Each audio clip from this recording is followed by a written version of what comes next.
you spoke 20 years ago, 21 years ago now at Passover and said that quote, the way the Bible describes the Exodus is not the way it happened, if it happened at all. Right.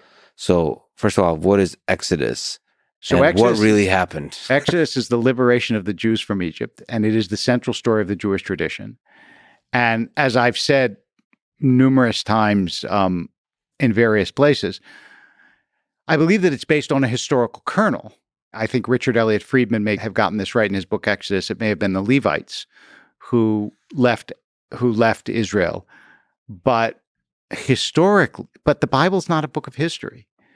I don't believe that there were 10 plagues and a split sea and 600,000 men, which makes about 2 million people, who actually, if there were 2 million people, would stretch all the way from Israel to Egypt alone, were liberated from Egypt.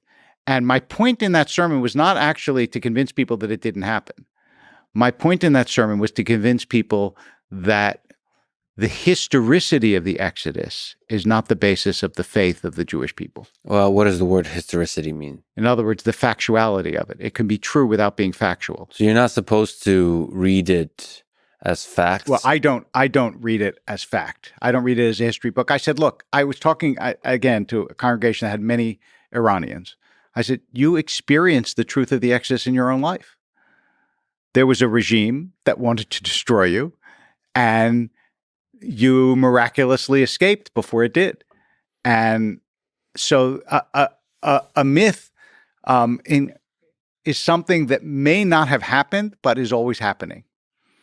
And that's what I would say about the Exodus story. It's not about whether, in fact, there was a killing of the firstborn.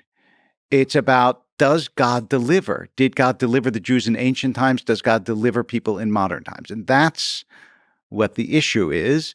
And to me, it's the issue of faith is much deeper than the issue of fact. I wouldn't look to the Torah for my science either.